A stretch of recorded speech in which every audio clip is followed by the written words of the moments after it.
Les saludamos, oyentes de Radio Sefarad, un día más aquí en el informativo que comentará Jorge. ¿Qué hay? ¿Qué tal, Alejandro? Vamos con los titulares del día. Netanyahu comparece en su juicio por corrupción. El ejército israelí desmiente que sus tropas hayan cruzado la zona de amortiguación de Siria. Unos 250 ataques israelíes alcanzaron objetivos militares sirios tras la caída de Assad. Polémica sobre el Papa tras acudir a un evento en el que el niño Jesús estaba acostado sobre una kefía, un pañuelo utilizado como símbolo nacional por los palestinos. El primer ministro australiano abucheado por su tardía visita a la sinagoga que fue incendiada en Melbourne. Estos son los titulares del día. Vamos ahora con la primera noticia. Al comparecer en el estrado durante su juicio por corrupción en el Tribunal de Distrito de Tel Aviv, el primer ministro Benjamín Netanyahu dijo que durante mucho tiempo ha experimentado una cobertura de prensa negativa mientras lidia con asuntos nacionales críticos.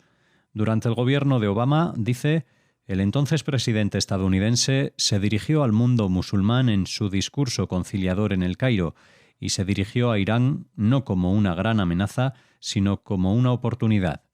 Netanyahu dice que también hubo una demanda de congelamiento total de la construcción de asentamientos, una presión masiva. Hubo una intifada de apuñalamientos en 2015, 2016, hubo protestas sociales, necesitábamos lidiar con eso y lo hicimos.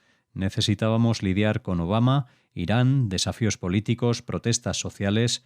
Esto es solo una muestra de lo que estaba afrontando. Netanyahu salió de la sala del tribunal para tratar un asunto de seguridad nacional después de recibir una nota mientras estaba en el estrado.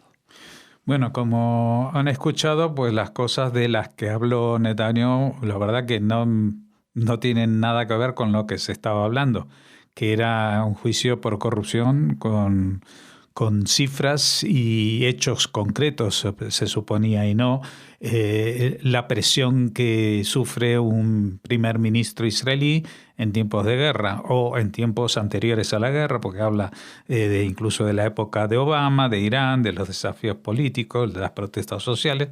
Bueno, entiendo de que se queje de que su vida es muy dura, pero de allí a que pueda responder de forma convincente a qué pasó para que se le acusase de estos temas que tienen que ver con la corrupción, me parece que no hay nada más que un intento de aplicar o meter a la política dentro de un juicio en el cual se están juzgando otras cosas que son ilegales más allá de la política o que puede ser una articulación de la política, pero a través de prácticas ilegales. Así que bueno, esto solamente es el primer round que diríamos en una sesión de box en el cual pues está tanteando al enemigo, que en este caso es el tribunal, para ver cómo responde también la prensa, la opinión pública a esta comparecencia. No sé cómo responderán en Israel,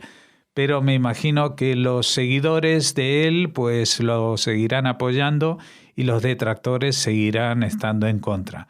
Él incluso ha hablado de unas cifras que dijo como que bueno, hay muchas cosas que nos echan en cara, pero el 75% del país está con la derecha.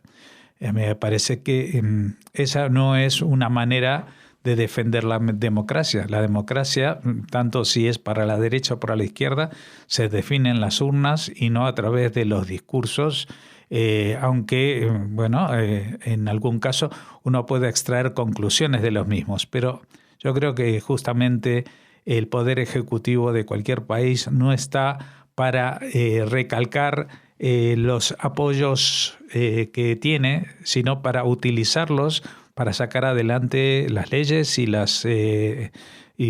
que tenga que realizar un gobierno. Aquí no se está juzgando, creo yo, la idoneidad de Netanyahu para lidiar en el terreno político, sino el hecho de que ha tomado decisiones que afectan a la legalidad de algunos hechos que tienen que ver con la corrupción. El ejército israelí desmiente los informes que afirman que las tropas israelíes están avanzando hacia Damasco, diciendo que solo están operando dentro de la zona de amortiguación en la frontera entre Israel y Siria, en los Altos del Golán.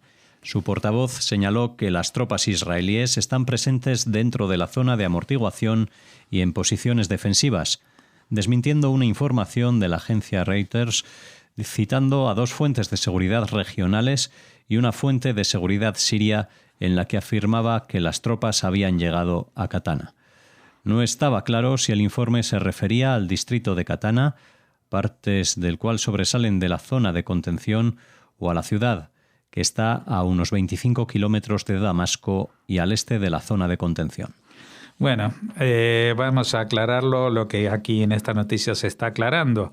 Israel no ha entrado en territorio sirio, ¿vale? Ha entrado dentro de lo que se llama una zona de amortiguación. ¿Qué es una zona de amortiguación? Pues cuando hay fronteras que son, digamos, problemáticas, es decir, en las cuales puede haber conflictos bélicos o violentos, pues hay una zona de separación. La frontera o la valla de un país dista, por ejemplo, 1 kilómetro de la valla del otro, y posiblemente en el medio haya un pasillo con una carretera por donde circulen, por ejemplo, fuerzas de separación de Naciones Unidas. Bueno, lo que ha hecho Israel es tomar posición frente a la valla siria, es decir, avanzar desde su valla por esta zona de amortiguación, que como decimos es una zona que no es amplia, que apenas puede llegar a tener, no sé si 1 kilómetro, un par de kilómetros como mucho de ancho, y que está digamos, justificada por lo que está pasando en Siria, porque aquí hay mucho entusiasmo a veces entre los periodistas, y a mí me llama mucho la atención justamente entre los periodistas españoles que ven que la caída de un tirano como es al-Assad es una buena noticia, en eso lo compartimos, pero que saludan a las fuerzas que lo han conseguido como si fueran los liberadores de Siria. Y estamos hablando de Al-Qaeda.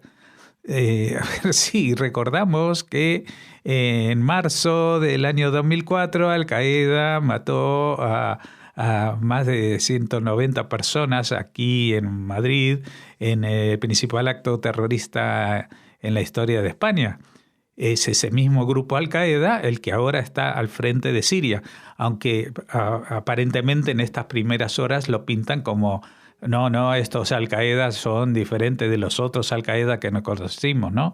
Esto a mí me recuerda a lo que ha pasado hace, creo que un par de años en Afganistán, cuando Estados Unidos salió de Afganistán, entraron los talibanes, pero dijeron, no, estos talibanes ya no son como aquellos talibanes, y ya estamos viendo que los talibanes en Afganistán se comportan como lo que son, como talibanes con las mujeres, que ahora no las dejan trabajar ni siquiera de matronas, etcétera, etcétera. Bueno, ¿qué es lo que quiero decir? Que la información proviene, entre otras fuentes, de una fuente de seguridad siria. Es decir, Reuters, que es una agencia de información internacional, ahora informa con las fuentes de información sirias que, por decirlo en términos vulgares, no valen un pepino esa información. No vale nada porque son siempre interesadas, siempre están a favor o en contra del régimen actual o del régimen anterior en Siria, pero en algo coinciden en estar en contra de Israel.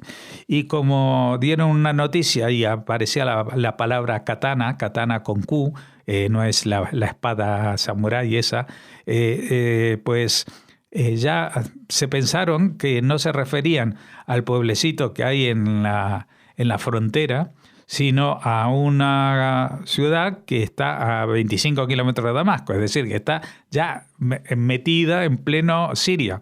Esto, de haber sido cierto, lo que hubiera supuesto es un enfrentamiento directo entre el ejército israelí y las fuerzas rebeldes estas de Al-Qaeda que estaban entrando en Damasco. Es decir, ustedes se creen que Al-Qaeda, si tienen frente al ejército israelí, no va a montar una guerra. Evidentemente, ¿no?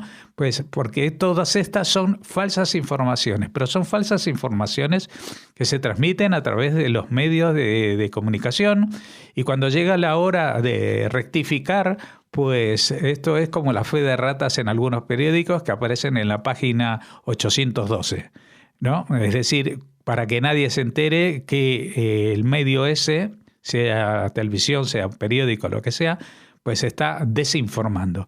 Y lo mismo, puede decirse de esta información que no aporta nada y que lo único que intenta es subirse al tren de la desconfianza hacia Israel, el odio hacia los judíos, para seguir difamando y creando confusión en este sentido.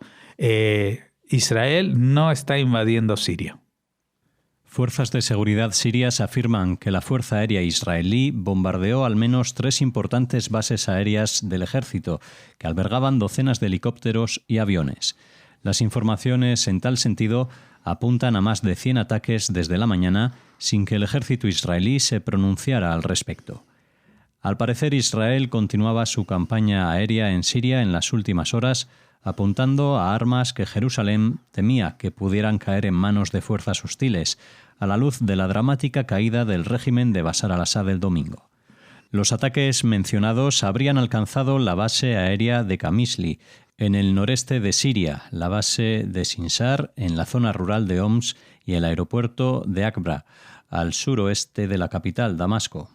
Bueno, esto también tiene que ver con lo que hablábamos antes. Sí que Israel está atacando desde el aire y lo que está haciendo es tratando de impedir que Al-Qaeda se haga con armas de destrucción masiva, como son las armas químicas de las que hablábamos ayer, pero también con helicópteros y aviones. Imagínense ustedes Al-Qaeda ahora con helicópteros, aviones y otros productos de guerra mejorados, ¿no? Es decir, esto ya no solamente es una amenaza para Israel, es una amenaza para todo Medio Oriente y si les va bien, pues más allá todavía, ¿no? Así que bueno, evidentemente Israel trata de medir sus acciones, pero las va a seguir haciendo en la medida que detecte de que este tipo de armamento sofisticado pueda caer en manos de estos grupos que no son otra cosa que grupos terroristas, que tienen una orientación distinta a los grupos terroristas que antes estaban, pero que en definitiva tienen la misma forma operativa de actuar. Con comentarios sobre genocidio y visita al Belén, el Papa siembra dudas sobre el compromiso con los judíos. Francisco, que se considera amigo de la comunidad judía, está teniendo un historial cada vez más irregular en declaraciones relacionadas con los judíos e Israel y puede estar causando un daño irreversible a los vínculos. Por ejemplo, el sábado pasado, el Papa Francisco se unió a funcionarios palestinos para inaugurar un Belén en el Vaticano. El evento debería haber sido anodino, salvo por un detalle. El niño Jesús, un judío, estaba acostado sobre una kefía, el pañuelo utilizado como símbolo nacional por los palestinos. Otros papas podrían haber recibido el beneficio de la duda por parte de grupos judíos involucrados en el diálogo con la Iglesia Católica, citando una mala planificación por parte de sus asistentes o un error de juicio. Pero para Francisco, la escena, que encaja en las narrativas contemporáneas que buscan borrar la conexión entre los judíos y Judea, la tierra donde nació Jesús, es parte de un patrón preocupante cuando habla de los judíos e Israel. El mes anterior surgieron comentarios de Francisco en los que pedía una investigación sobre si Israel estaba cometiendo genocidio en Gaza. La reacción de Israel y de los grupos judíos fue furiosa. El Comité Judío Internacional de Consultas Interreligiosas, una organización paraguas, calificó la afirmación de que Israel estaba cometiendo genocidio de categóricamente falsa.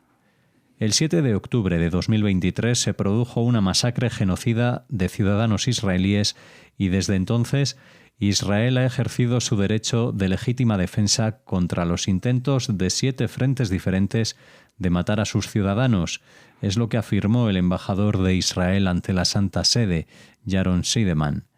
Cualquier intento de llamarlo por otro nombre es señalar al Estado judío. La sugerencia del Papa de que Israel podría ser culpable de genocidio llegó después de más de un año de frustración por parte de los líderes judíos involucrados en el diálogo con la Iglesia Católica. Sí, la verdad que es una gran decepción, porque ya los que tengan un poco de memoria saben que cuando comenzó su papado, Francisco sacó a relucir sus vínculos justamente con los judíos de Argentina, especialmente con con los mazortís, de la corriente mazortí en el judaísmo, pero que se mostraba como muy cercano al mundo judío, etcétera, etcétera. Pero este último año la verdad que ha tenido más de una salida desafortunada en el contexto también de esta guerra, porque evidentemente esta guerra empezó como empezó, no la produjo ni la incitó Israel, sino que fue una respuesta, la de Israel, a un intento de masacrar a toda la población, que afortunadamente se pudo frustrar, pero que esa era la intención del grupo Hamas. Luego conocimos que también era la intención de grupos como Hezbollah, pero que no estaban tan coordinados como pensaban y no coincidieron, y finalmente este intento se frustró y después de muchas versiones anteriores de este intento desde Hamas, pues Israel decidió actuar para erradicar a este grupo que tiene una intención genocida. No estoy diciendo de que Hamas haya cometido genocidio contra Israel, pero simplemente porque no lo pudo hacer, pero sí que era su intención. Y así lo demostró en pocas horas. En pocas horas que pudo, pues masacró a más de 1.200 personas, entre ellos jóvenes que estaban ahí, que no tenían nada que ver con el conflicto, no eran soldados, no eran opresores, entre comillas o sin comillas. Y la verdad que los signos que está mostrando últimamente, aparte de sus declaraciones explícitas como dejar caer de que no sabe si se está cometiendo genocidio en Gaza, pues realmente son insultantes, pero más lo es el que apoye esta tergiversación de la historia a la que estamos acostumbrados desde la política, en el cual pues los palestinos reivindican que Jesús era un palestino. Bueno, esto es una incongruencia desde todos los puntos de vista. Primero, porque Jesús no tenía nada que ver con el mundo árabe. Los árabes no llegaron a lo que hoy en día es Israel y que ellos llaman Palestina hasta que fue la era de la expansión del Islam ya en el siglo VI. O sea que en la época de Jesús eso ni siquiera existían árabes que vivieran en la tierra que conocemos como Israel. Y en la época de Jesús, pues la tierra de Israel se llamaba Judea. Era el reino de Judea, Herodes era el rey de los judíos, etcétera, etcétera. Y fueron justamente los romanos quienes, para castigar la insolencia de los judíos que se rebelaban contra el poder de Roma, pues no solamente destruyeron el templo y persiguieron a los judíos e incendiaron Jerusalén, sino que también cambiaron el nombre del lugar y de la capital, es decir, cambiaron el nombre de Israel o Judea por el de Palestina, que es una incongruencia histórica porque Palestina se refiere a los filisteos. Ese es el origen de la palabra Palestina. Y la palabra filisteo no es una palabra en árabe, sino que es una palabra que viene del hebreo, que quiere decir pueblo invasor. Estamos hablando de los que había en la época bíblica, es decir, 1000 años antes de Jesús. Había un pueblo que se llamaban que en Europa hoy en día se los considera los pueblos del mar, que los judíos los llamaban Plishtim, porque quiere decir invasores. El Polesh, invadir, Plishtim, invasores, y de ahí viene la palabra filisteo, y de ahí viene la palabra palestino, que es una incongruencia que se le atribuyen los árabes porque ellos no pronuncian la P, con lo cual lo que hablan es de Filistín y no de Palestine, que es una letra cuando es la inicial que no son capaces de pronunciar porque no figuran en la lengua árabe. Bueno, todas estas incongruencias históricas las conoce perfectamente el Papa, porque no es la primera vez que se dan este tipo de situaciones. Y es realmente indignante que frente a la presentación que le han hecho los funcionarios palestinos de un Belén en el Vaticano, pues muestren a Jesús acostado sobre una kefía, que la kefía es una especie de bandera del movimiento palestino. ¿Qué más está a decir de que ni Jesús tenía nada que ver con el movimiento palestino, ni que la kefía tampoco existía en esa época? Bueno, pues todo esto ha hecho indignar mucho a todos los organismos que durante muchas décadas, han estado intentando tender puentes entre las comunidades católicas y las comunidades judías, y que parecía que durante la época del Papa Francisco iba a lograrse un acercamiento, pero en realidad en este último año ha habido un enfrentamiento, casi diría yo, aunque no evidentemente violento, pero sí en lo conceptual, en acusar a los judíos de cosas como un genocidio, a Israel de genocidio, y a los judíos de adaptar la historia de Jesús a su interés y no a una supuesta verdad totalmente desfigurada, que es la que dice que Jesús era un palestino. La multitud abucheó el martes al primer ministro australiano, Anthony Albanese, mientras recorría los restos carbonizados de una sinagoga de Melbourne que fue destruida en un ataque incendiario la semana pasada, lanzándole acusaciones de culpabilidad y criticando su tardía visita al lugar. Albanese se reunió con líderes judíos fuera de la sinagoga y se comprometió a hacer todo lo necesario para ayudar a reconstruirla tras lo que definió como crimen malvado. Entre los asistentes se escucharon acusaciones como «tus palabras son baratas y tardías, permitiste que esto sucediera», mientras otro gritó «vayan a vivir a Gaza», en referencia a lo que se considera una postura pro-palestina y anti-israelí adoptada por el gobierno de Albanese. La policía antiterrorista está buscando a 3 sospechosos que se cree son responsables de incendiar la sinagoga Adass Israel en la madrugada del viernes. El incendio fue recibido con condena internacional, mientras que un importante grupo judío de derechos humanos advirtió que Australia ya no puede ser un lugar seguro para los visitantes judíos. Un congregante dentro del edificio de una sola planta sufrió heridas leves y el incidente ha tensado las relaciones entre Australia e Israel, así como entre las autoridades australianas y la comunidad judía local.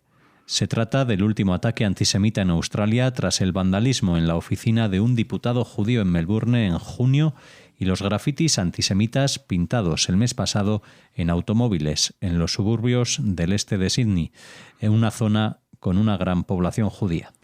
Sí, desgraciadamente esta es una noticia que con distintos sujetos y predicados pues se repite, ¿no? Es decir, sitios en los que no se había notado hasta ahora una presencia importante o notable del antisemitismo, hoy en día pues se ven salpicadas por sucesos de este tipo. No estamos hablando ni siquiera de algo que esté vinculado con Israel o con la embajada de Israel o lo que sea, sino una sinagoga. Ataque a una sinagoga. Bueno, habrá quienes digan esto está promovido por la extrema derecha o por la extrema izquierda. El tema es que el gobierno, que en este caso es un gobierno de izquierdas, pues no ha reaccionado a tiempo. Es decir, esto ha pasado el viernes y estamos ahora emitiendo esto el martes, es decir, que el lunes por la tarde fue cuando el primer ministro de Australia se dignó a visitar. Pasadas ya 48 horas, pues la indignación de la gente era muy grande y bueno, Esto ahonda más en la brecha que se nota entre países que hasta ahora eran considerados amigos de Israel y pertenecientes al mundo libre, al bloque de países de Occidente, y que de pronto están manteniendo pues una inclinación peligrosamente tendiente o complaciente con el antisemitismo. Esta es la situación que se vive en Australia, al que nosotros denominamos generalmente las antípodas, es decir, como si fuera el lado opuesto del mundo, pero que aquí en la punta, justamente atravesando todo el globo terráqueo, pues sentimos que algo así también puede llegar a pasarnos aquí. Así nos despedimos en este punto del informativo. Les esperamos mañana aquí en Radio Sefarad con más noticias.